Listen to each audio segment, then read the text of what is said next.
I hope you remember the following, which is a quote from Dutiful Citizen, Episode 12, My Disappearing Party. Constitution, Democratic, Libertarian, Republican, United Utah. Where is it? It should be in this list. If it is not here, what happened to it? If it really is gone, what will I do? It is now May of 2021, and this is a Utah voter registration form that I found online a week or two ago. What I see on this form is not encouraging. If the Utah state government does not recognize as a party the party that I support, then my party will not be on the ballot for the 2022 election.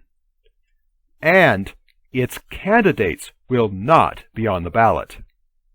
If you have not seen Episode 12, I invite you to look down to the description below this video to find a link to Episode 12 and use the link to watch that episode. Episode 12 left you on a cliffhanger with the political party of which I am a member having disappeared from the Utah voter registration form and likely from the 2022 election ballot. This episode, 22, resolves the cliffhanger by showing you what happened next. Oops! Let's pretend I did not record that. This is really published as episode 24, since it was twice delayed after I recorded 22. Will you please understand that what you are about to see me attempt is an example of the kind of service as a dutiful citizen that one day you will want to provide and will dare to attempt, if you stay with me on our dutiful citizen journey. When a story has many characters, I tend to get confused about who is who. So for the story of my disappearing party, dramatis personae, Warren Rogers, that guy who claims in almost every Dutiful Citizen episode that he is a citizen who speaks his own opinion, and does not have the authority to speak as a representative of God or of any church. Citizen, the one who withholds her identity from you for reasons that she has not disclosed. In this episode, she narrates and helps you keep the sequence of events straight in the story of my disappearing party. President Dallin H. Oaks, first counselor in the first presidency of the Church of Jesus Christ of Latter-day Saints. Someone who does speak as a representative of God as shown in a previous episode to which I provide a link in the description below. Clint, an employee of the state of Utah who works on election administration. Clint replies to email messages sent by Warren Rogers. The Dutiful Citizen channel has neither a picture of Clint nor a sample of his voice. Terry Ferris, neighbor of Warren Rogers. In this episode, Terry provides a voice for Clint. In 2018, Tamra P. Long ran for Davis County Commissioner as an Independent American Party or IAP candidate, receiving over 32,000 votes, the highest vote total of any Utah IAP candidate that year. In 2018, Jason Christensen ran for Utah County Clerk as an IAP candidate, receiving over 28,000 votes, the second highest vote total of any Utah IAP candidate that year.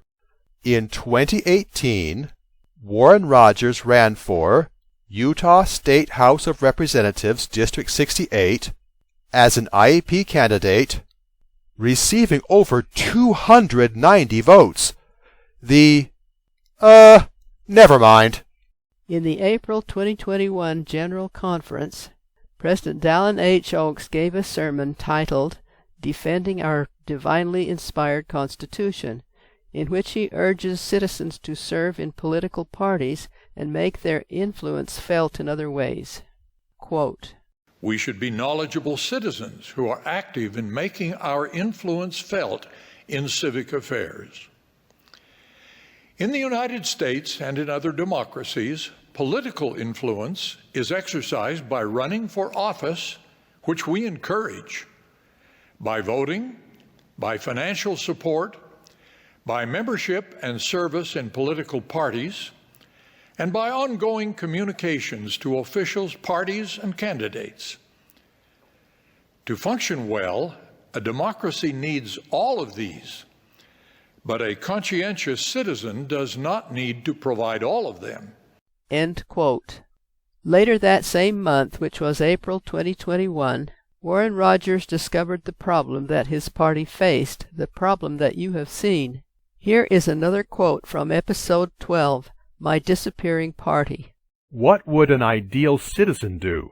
What would please the Lord? I must engage while remembering that as a disciple of Jesus Christ, I should be civil and charitable. End quote. What should I say? I believe that the IEP got enough votes in 2018 to keep the party on the ballot, but I will be communicating with someone who does not believe this. In my experience, when two people disagree, they are both drawing logical conclusions from the premises or assumptions available to them, but one has an error in his set of premises or assumptions. Warren has done some editing which makes the email discussion as presented herein shorter than the discussion was in real life. Furthermore, Warren decided that it would be better to correct errors that were present when the emails were sent, both in his own writing and in Clint's writing. Therefore, you will not be distracted by missing words, grammatical problems, etc. Thursday, April 22nd, 2021. Warren sent his first question to the mysterious entity called Election GV, including in his first message the following words and a link to the voter registration form.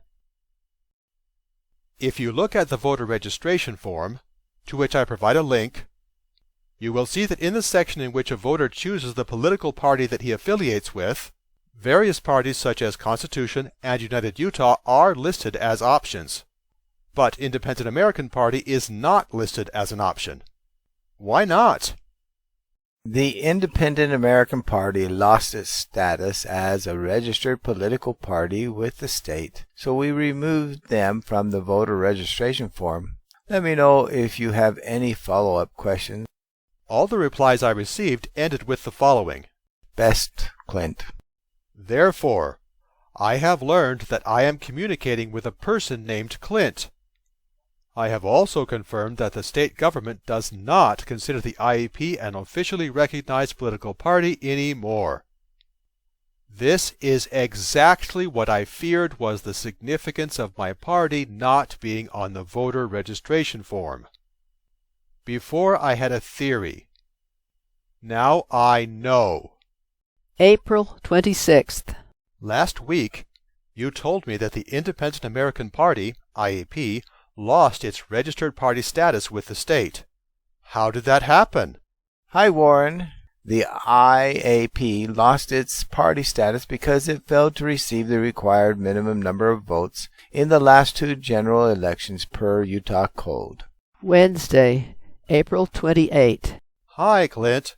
Thank you for being so helpful with answers to my questions. I agree that in the year 2020, no IAP candidate received enough votes to keep the party on the ballot. However, in this email and in the attachment thereto, I provide evidence that in 2018 an IAP candidate named Jason Christensen did receive enough votes to keep the IAP on the ballot. The link below will take you to the official website of the Utah County government to see official election results from the year 2018. The attachment shows with a direct quote and the relevant citation that according to Utah Code, a political party retains its registered party status if any candidate for any office receives enough votes. Therefore, votes received by a county office candidate can keep a party on the ballot. Furthermore, the attachment shows how I calculated the threshold of votes needed so that you can check my source and my calculations. In the email that you have seen, Warren only mentions IAP candidate Jason Christensen. You have not seen the attachment that Warren describes, but the attachment was sent to Clint. And the attachment shows both Tamara P. Long and Jason Christensen.